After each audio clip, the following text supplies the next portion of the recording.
Oui, le président de la République est effectivement en train d'arriver avec son cortège, avec une demi-heure de retard quasiment pour ce déplacement. Son arrivée en fait avait été annoncée de manière imminente un peu plus tôt, vers 13h30, c'était l'horaire prévu. Et puis d'un coup, tout s'est agité ici lorsque des manifestants ont réussi à contourner le périmètre de sécurité mis en place pour se retrouver beaucoup plus près de cette maison de santé qui était très calme. D'un coup, on a entendu des casseroles, des cris, des chants, des manifestants.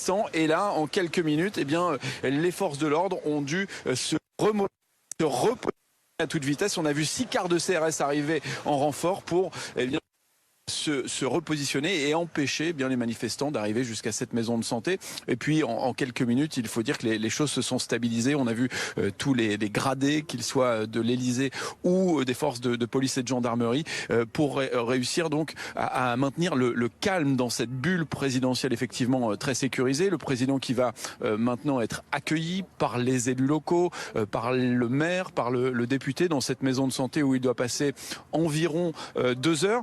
Un lieu.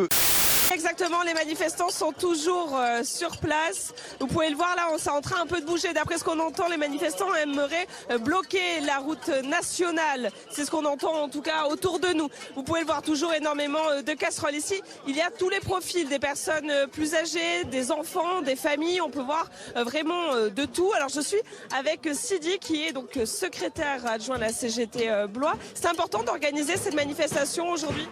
C'est super important parce que ça permet de garder la contestation face à la politique de M. Macron. Et puis c'est pour montrer qu'on est là et qu'on restera là, même s'il reste 4 ans de mandat. On va se battre contre cette réforme et contre sa politique ultralibérale.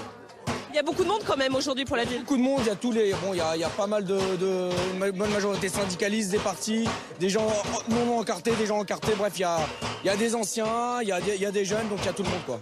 Aujourd'hui, on entend beaucoup de bruit, beaucoup de casseroles, d'instruments de musique. Quel est le but? Se faire entendre? C'est se faire entendre et aussi c'est un peu un symbole la casserole, ce qui s'est passé il y a quelques années en Islande en 2008. Les Islandais avaient fait une révolution, ce qu'ils appelaient la révolution des casseroles, pour contester la politique d'austérité du gouvernement. Et du coup, le gouvernement a démissionné, c'était en 2008.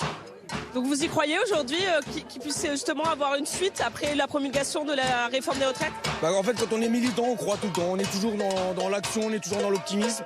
Et on compte faire reculer sa politique. Voilà. Et on se bat également aussi contre l'inflation. C'est-à-dire que là, il n'y a pas que la réforme des retraites. Il y a la hausse des prix partout. Je vous cite un exemple. Si moi, demain, j'habite Blois, je pars pour Paris, j'en ai pour 18,40 € d'autoroute. Il y a une hausse des prix qui est juste incroyable. Merci beaucoup. On va continuer la manifestation. Vous voyez, c'est en train de se déplacer un peu plus loin. Donc, d'après ce qu'on entend, d'après ce que les syndicats nous disent, les manifestants aimeraient bloquer la nationale. Donc, on va les suivre pour voir de quoi il en est.